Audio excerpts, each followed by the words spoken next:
messieurs, bonsoir. À la une de cette édition, Donald Trump a-t-il préparé sa guerre? Après une semaine de conflit, des éléments semblent indiquer d'étonnants trous dans la stratégie états-unienne. Nous évoquerons ensuite la possibilité de l'ouverture d'un front terrestre dans la guerre en Iran. En effet, la coalition américano-israélienne essaye de mobiliser les Kurdes en Irak pour attaquer l'Iran par le nord-ouest. Et enfin, une page électorale à un mois des municipales en France avec des élections locales scrutées au niveau national. L'Iran subit des coups très rudes au 7e jour du conflit et le Liban est à son tour et encore sous les bombes. Mais du côté israélo-américain, les indices s'accumulent sur l'impréparation et la sous-estimation de l'ennemi. Édouard Chano. Tsahal est entré en action contre le Hezbollah. Les images font le tour de la toile. D'abord celle des 700 000 Libanais fuyant le sud du Beyrouth hier, puis celle des frappes israéliennes jusqu'à ce matin. L'escalade régionale est omniprésente, mais du côté américain, tout porte à croire que l'armée commence à préparer le pire en Iran. Le CENTCOM, le commandement central américain, a demandé au Pentagone, dans un mémo interne dévoilé mercredi par Politico, de lui attribuer des officiers pour soutenir des opérations en Iran pour au moins 100 jours et peut-être jusqu'en septembre, ce qui ferait donc plus de 200 jours. Pourtant, Trump avait initialement projeté une opération courte de 4 semaines maximum. Pete Hegseth, quant à lui, le secrétaire à la guerre, a ensuite évoqué 8 semaines. L'absence de vision stratégique transpire de plus en plus. Hier, le président américain a déclaré aux médias Axios vouloir être personnellement impliqué dans la désignation du prochain ayatollah iranien. Il a admis que Mojtaba Khamenei était susceptible de prendre la place de son père qu'il a fait assassiner, mais a jugé cela inacceptable. Il a aussi intimé aux Kurdes, présents dans l'ouest de l'Iran, de se soulever contre Téhéran, selon des révélations du Washington Post. Depuis le début de la semaine, les frappes israélo-américaines se sont intensifiées sur l'Iran. Les images satellitaires confirment les dégâts causés sur les institutions politiques et militaires du pays. La supériorité aérienne s'est imposée, semble-t-il, en début de semaine, avec le largage de puissantes bombes à guidage laser. Le Croissant Rouge iranien a rapporté que 1230 civils seraient déjà morts dans le pays. Pour la première fois depuis la Seconde Guerre mondiale, un sous-marin américain a coulé mercredi un navire de guerre d'un tir de torpille. La frégate iranienne Iris Dena a sombré au large du Sri Lanka avec 130 matelots à son bord. Une trentaine auraient survécu. Jeudi, c'est un porte-hélicoptère iranien qui a été frappé. La puissance américaine empile donc les chiffres, revendiquant avoir aussi détruit 500 lanceurs iraniens, mais rien ne garantit que la méthode américaine du carpet bombing ou tapis de bombes aboutira. L'analyste Patricia Marins souligne sur X que l'Iran a bâti toute sa doctrine militaire sur une telle attaque occidentale, creusant d'innombrables bases et galeries souterraines, et pour l'heure, le gouvernement iranien affirme ne pas craindre une confrontation au sol avec les GIs. Le président n'a pas exclu l'envoi de troupes au sol en Iran. Craignez-vous une invasion américaine de votre pays? Non, nous les attendons. Vous attendez une invasion militaire américaine, un déploiement de troupes au sol? Oui, car nous sommes convaincus de pouvoir les contrer, et ce serait un grand désastre pour eux. Selon le chef de la diplomatie iranienne, l'armée est mieux préparée pour cette guerre que la dernière. Des frappes ont été filmées en Israël, notamment à Haïfa et Tel Aviv. Entre 3 et 500 drones seraient tirés quotidiennement par l'Iran. Des centres de données, notamment d'Amazon, aux Émirats et à Bahreïn, ont aussi été ciblés mercredi, perturbant gravement le fonctionnement du géant américain. Téhéran tente clairement d'exercer une pression économique dans une guerre d'usure asymétrique. Or, plus le conflit dure, plus la sécurisation du détroit d'Ormuz risque de devenir le centre de gravité de cette guerre. La menace d'un minage de ce passage stratégique est bien réelle. Alors que la situation menace d'échapper à son contrôle, la Maison-Blanche essaie de gagner la bataille des images, alors que seulement 20% des Américains soutiennent l'attaque contre l'Iran, selon une étude de l'Université du Maryland publiée jeudi. L'administration Trump tente de mettre en scène sa guerre, mais le fait avec la plus grande indécence, entre clips inspirés de jeux vidéo et prières collectives dans le bureau ovale. Car c'est le grand retour de l'alliance entre néoconservateurs et la secte évangélique qui frise l'hystérie pour justifier l'agression israélo-américaine et compenser une sous-estimation éventuelle de la résilience iranienne. C'est une guerre de religion. Qui l'emportera au final?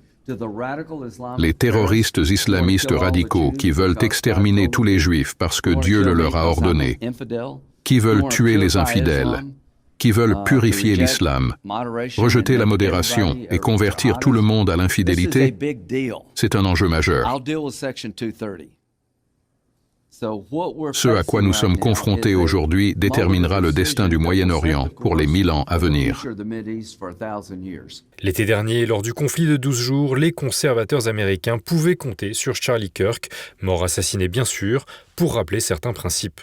L'Iran ne se porterait-il pas mieux si l'ayatollah disparaissait et était remplacé par quelque chose de mieux? Il est temps de tourner la page sur l'ayatollah et ses sbires. Fermons ce chapitre au plus vite et ouvrons-en un nouveau, porteur d'espoir et de paix au Moyen-Orient. D'accord, ça sonne bien, mais c'est de la folie pathologique. Je suis désolé, mais c'est le cas. Ce que nous avons appris des guerres, et surtout des guerres au Moyen-Orient, ce que l'on planifie sur un tableau blanc se réalise rarement. Ce que l'on imagine théoriquement se produire, il peut y avoir des conséquences imprévues. Une voix de la sagesse qui a disparu aux États-Unis. Rappelons que Charlie Kirk a fustigé avant sa mort l'influence néfaste de Benjamin Netanyahou sur le pouvoir américain. Espérons que ceux qui ont regretté sa mort aux États-Unis comme en France se rappelleront ses propos. Le conflit en Iran risque-t-il de s'étendre encore un peu davantage? La coalition en guerre contre l'Iran essaie de mobiliser les Kurdes sur le terrain, tandis qu'hier, un drone attribué à l'Iran a frappé l'Azerbaïdjan. Le décryptage de Nicolas de Lamberterie. Le conflit en Iran présente désormais des risques réels d'extension au nord du pays. Durant la première semaine de conflit, les opérations se sont principalement déroulées par frappes de missiles interposés, et les ripostes iraniennes ont visé également les pays du Golfe. Mais malgré l'élimination du guide de la révolution Ali Khamenei, le régime iranien ne semble pas actuellement déstabilisé et tout laisse à croire que le conflit pourrait s'inscrire dans la durée. En parallèle à cela, la tension monte d'un cran au nord de l'Iran, puisqu'une attaque de drone attribuée à l'Iran a frappé l'aéroport de Nakhchevan en Azerbaïdjan, pays qui jusqu'à présent n'est pas partie prenante au conflit. Le président azerbaïdjanais Ilham Aliyev a réagi durement à cette attaque. Bugün İran tarafından Azerbaycan arazisine karşı Aujourd'hui, l'Iran a perpétré un acte terroriste contre le territoire et l'État azerbaïdjanais. Les cibles visées étaient des infrastructures civiles. L'État azerbaïdjanais condamne fermement cet acte terroriste odieux et exige que ses auteurs soient immédiatement traduits en justice. Nous ne tolérerons pas cet acte de terrorisme et d'agression injustifiée perpétré contre l'Azerbaïdjan. Nos forces armées ont reçu l'ordre de préparer et de mettre en œuvre des mesures de représailles. La partie iranienne a été informée à plusieurs reprises, notamment après les affrontements de l'année dernière, que le territoire azerbaïdjanais ne sera pas utilisé contre un État voisin. Nous ne le permettrons pas, comme nous ne l'avons jamais permis auparavant. Même si l'Iran a nié être à l'origine de l'attaque, la bonne coopération entre l'Azerbaïdjan et Israël pourrait bien être la cause de cette frappe. Cette situation est d'autant plus surprenante que la veille, le mercredi 4 mars, le président azerbaïdjanais s'était déplacé en personne à l'ambassade d'Iran pour présenter ses condoléances suite au décès d'Ali Khamenei. En effet, bien davantage que les opinions occidentales, les pays voisins de l'Iran semblent avoir davantage conscience de l'impact de cet événement et des répercussions lourdes qu'il pourrait avoir. Pour le moment, l'Azerbaïdjan a fermé sa frontière avec l'Iran et déployé ses forces armées dans le secteur, même si la plupart des analystes estiment que Bakou veut à tout prix éviter un conflit ouvert avec Téhéran. Un conflit ouvert Azerbaïdjan-Iran pourrait être désastreux pour la Turquie et les Européens en cas d'attaque sur les infrastructures énergétiques azerbaïdjanaises qui alimentent la Turquie et l'Europe en gaz et en pétrole azerbaïdjanais. En parallèle de cela, toujours au nord de l'Iran, on redoute des attaques des Kurdes que les Américains semblent essayer d'équiper dans le nord de l'Irak en vue d'une offensive sur le territoire iranien. Selon l'universitaire Monir Akbarpouran, originaire du nord de l'Iran, cela pourrait dégénérer en conflit ethnique entre les Kurdes et les Azerbaïdjanais turcophones d'Iran. Les Kurdes d'Iran sont en majorité sunnites et ont historiquement conservé des réseaux tribaux ou confédéraux assez solides. Ce type d'organisation facilite la mobilisation et les déplacements rapides, ce qui peut favoriser des formes de guérilla ou d'action armée. Si un conflit devait survenir aujourd'hui, il faudrait l'analyser dans un cadre historique, territorial et politique très complexe, et non comme une simple rivalité ethnique immédiate, surtout que les groupes kurdes, ils sont pas homogènes, ils n'ont pas tous les mêmes objectifs ni les mêmes intérêts. Il faut d'abord comprendre que la question ne relève pas simplement d'un conflit spontané entre Kurdes et Azerbaïdjanais, il est lié à des revendications territoriales. Dans certaines cartes du Grand Kurdistan, une partie de l'Azerbaïdjan iranien, pour ne pas dire toutes, est incluse, alors que ces territoires sont aujourd'hui majoritairement turcophones et intégrés depuis des siècles dans l'histoire politique iranienne. Et les relations entre Kurdes et Azerbaïdjanais sont anciennes et complexes. Au début de la révolution islamique de 1979, des groupes kurdes ont pris le contrôle de plusieurs villes et villages turcophones. Cela a provoqué des affrontements violents. Dans plusieurs régions, les Azerbaïdjanais se sont armés, souvent sous l'égide des structures de défense de la République islamique, et un religieux local, l'imam Hassani, en Azerbaïdjan oriental, a organisé la résistance et stoppé l'avancée de certaines forces kurdes. Ces épisodes ont laissé une mémoire conflictuelle. En tout état de cause, les spéculations selon lesquelles la population azerbaïdjanaise turcophone d'Iran pourrait servir d'appui à un démantèlement territorial de l'Iran semblent très incertaines. En effet, en dépit de la frustration identitaire d'une partie des Azerbaïdjanais d'Iran sur la question linguistique, leur hostilité envers l'ancien régime de la dynastie Pahlavi est profonde, tandis que de nombreux dirigeants de la République islamique, dont Khamenei lui-même, sont issus de la communauté azerbaïdjanaise turcophone d'Iran. Si le conflit se poursuit dans la durée, cela pourrait en tout état de cause avoir des conséquences économiques mondiales incalculables, en particulier si le détroit d'Ormuz venait à être bloqué pendant une période encore longue. C'est ainsi que les États-Unis ont d'ores et déjà levé pour l'Inde leur menace de sanctions pour l'achat de pétrole russe, tandis que l'Asie risque de souffrir lourdement de problèmes d'approvisionnement énergétique. Les historiens détermineront leur venue si le conflit actuel constitue un point de départ vers une sorte de Troisième Guerre mondiale version XXIe siècle. Mais une chose semble acquise. On peut d'ores et déjà parler aujourd'hui d'une situation de conflictualité généralisée à l'échelle mondiale, où presque aucun pays du globe ne peut prétendre ne pas être impacté par les événements actuellement en cours. Plus d'une semaine avant les municipales dans les grandes villes en France, la campagne laisse la place à des divisions intrapartisanes et à des alliances parfois inattendues. Renaud de Bourleuf. Élections municipales, un scrutin local où la politique nationale s'invite. Dans les grandes villes, les rapports de force et stratégies d'alliance, parfois contre nature, apportent plus de complexité au match. L'exemple de la capitale est typique. Ainsi, à Paris, le suspense est à son comble. Qui va l'emporter entre le socialiste Emmanuel Grégoire et l'ancien ministre LR Rachida Dati? Tout dépendra des faiseurs de roi. En effet, le 15 mars, 5 listes pourraient se qualifier au second tour. Le dernier sondage IFOP fiducial pour l'opinion et Sud Radio montre une course extrêmement serrée. Emmanuel Grégoire et Rachida Dati seraient au coude à coude avec 32 et 30% des voix. 3 autres listes pourraient franchir la barre des 10%. Pierre-Yves Bournazel pour Horizon et Renaissance à 12%. Sophia Chikirou pour LFI à 11%. Et Sarah Knafo pour Reconquête à 11% également. Selon ce même sondage, un match à 5 entraînerait la défaite de justesse de Rachida Dati face à Emmanuel Grégoire. Mais pour Rachida Dati, hors de question de s'allier avec Sarah Knafo. Moi, je n'y crois pas à l'union des droites. L'union des droites telle qu'elle est conçue aujourd'hui, c'est une union d'appareils. La LR qui a rejoint la Macronie préfère sans doute l'union de la droite et du centre. Le principal intéressé, Pierre-Yves Bournazel, soutenu par Gabriel Attal, n'est pas intéressé. Je suis candidat du changement. Et candidat du changement, je ne rejoindrai ni Grégoire, ni Dati au second tour. Bournazel aura tout le loisir de changer d'avis au second tour et son score plus ou moins élevé pèsera dans les négociations, lui qui demeure sous la menace du vote utile. Reste à savoir si la gauche va s'unir. Le PS comme LFI ont annoncé refuser de s'allier pour les élections municipales.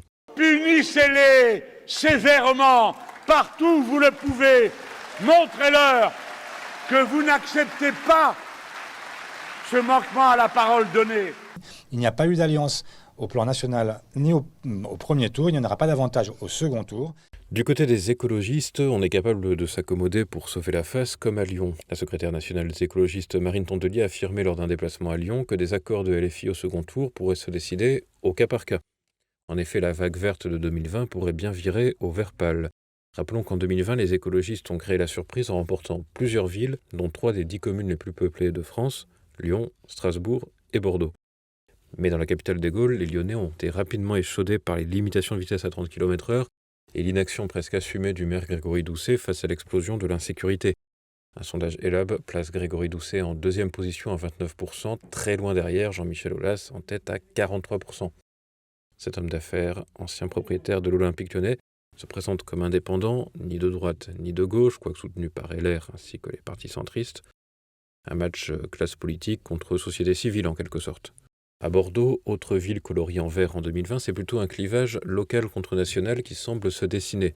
Le maire sortant Pierre Urmic a pour principal adversaire le conseiller municipal Renaissance Thomas Cazenave, soutenu par LR. Ce dernier a été ministre délégué chargé des comptes publics au sein des gouvernements d'Elisabeth Borne et de Gabriel Attal. Une expérience qui pourrait jouer en sa défaveur.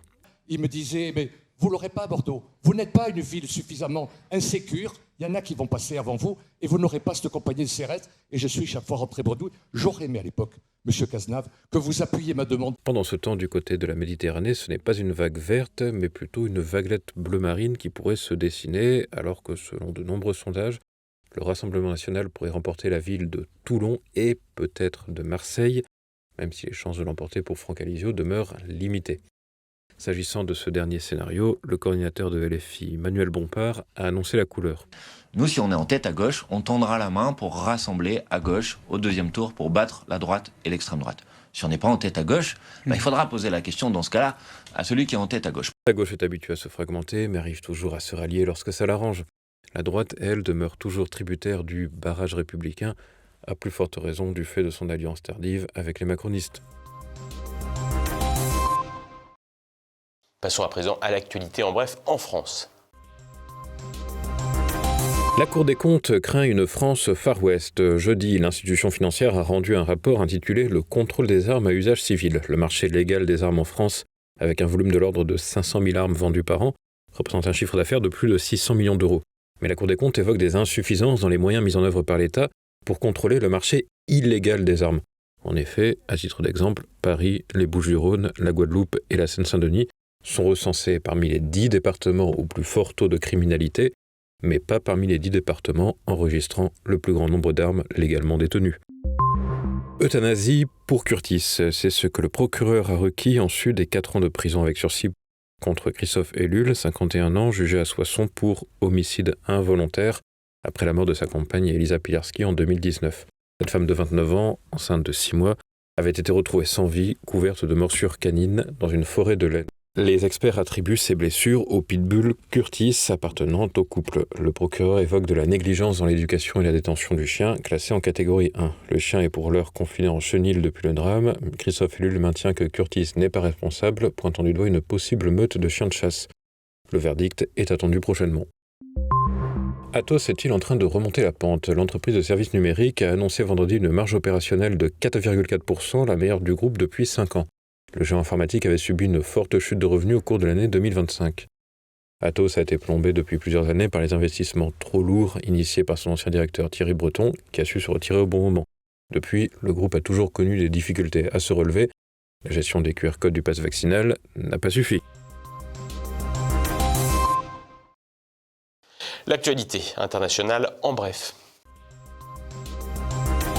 Affaire Epstein, de nouvelles accusations contre Donald Trump publiées. Le département de la justice américaine a rendu public jeudi plusieurs documents jusque-là manquants du dossier Epstein. Parmi eux figurent les résumés de 4 auditions du FBI menées en 2019 auprès d'une femme anonyme. Celle-ci accuse Donald Trump de violences sexuelles, dont agression et viol, alors qu'elle était mineure entre 13 et 15 ans sur l'île de Little St. James dans les années 1980. Ces allégations non vérifiées et non prouvées proviennent d'entretiens que le ministère avait omis de publier en janvier par erreur de classification. La femme affirme s'être défendue en mordant Trump lors d'une agression. Le président américain dément fermement et maintient avoir rompu tout lien avec Jeffrey Epstein avant 2000. Le département de la justice avait qualifié dès janvier certaines accusations de fausses et sensationnalistes. Ces révélations interviennent dans le cadre d'une loi du Congrès de 2025 imposant une transparence accrue sur l'affaire Epstein. Près de 47 000 documents supplémentaires sont attendus prochainement.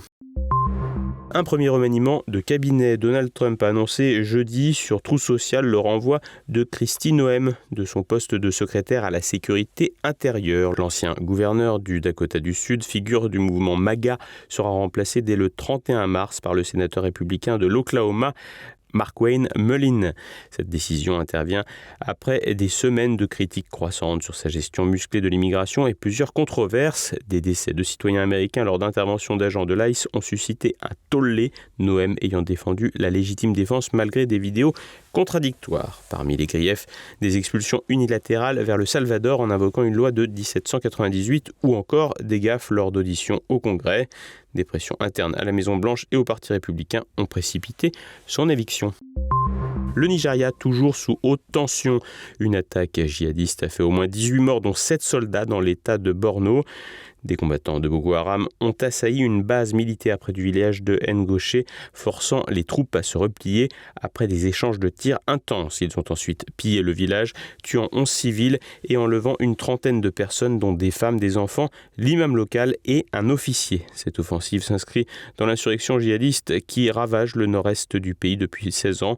Causant plus de 40 000 morts et 2 millions de déplacés. Récemment, les États-Unis ont déployé 200 soldats pour appuyer l'armée nigériane contre Boko Haram et les gangs criminels. En réponse à l'attaque, l'armée a mené des frappes aériennes tuant plus de 50 djihadistes, selon un rapport onusien. L'armée algérienne en deuil. Un petit avion de transport militaire s'est écrasé jeudi, peu après son décollage de la base aérienne de Boufarik, près d'Alger. L'accident a causé la mort de 2 membres d'équipage et blessé 4 autres, selon le ministère de la Défense. Les circonstances exactes du crash n'ont pas été précisées, mais il survient dans un contexte où l'armée algérienne mène régulièrement des exercices et opérations. Cet incident rappelle d'autres tragédies aériennes militaires dans le pays, comme le crash d'un Ilyush en 2018, qui avait fait 257 morts. Une enquête devrait être ouverte pour déterminer les causes potentiellement liées à une défaillance technique ou humaine. Les blessés ont été hospitalisés et l'armée n'a pas fourni plus de détails sur l'appareil impliqué. Vous pouvez dès maintenant retrouver Cette année-là et pour le samedi politique, Élise Blaise reçoit Pierre Conessa, ancien haut fonctionnaire au ministère de la Défense, pour évoquer la guerre des États-Unis et d'Israël contre l'Iran. Dimanche, les conversations et terre de mission. Lundi, dès 7h, un zoom avec Egon Kregel sur son ouvrage OVNI et Pop Culture. C'est la fin de cette édition. Merci de votre fidélité. Bonne fin de semaine. À lundi.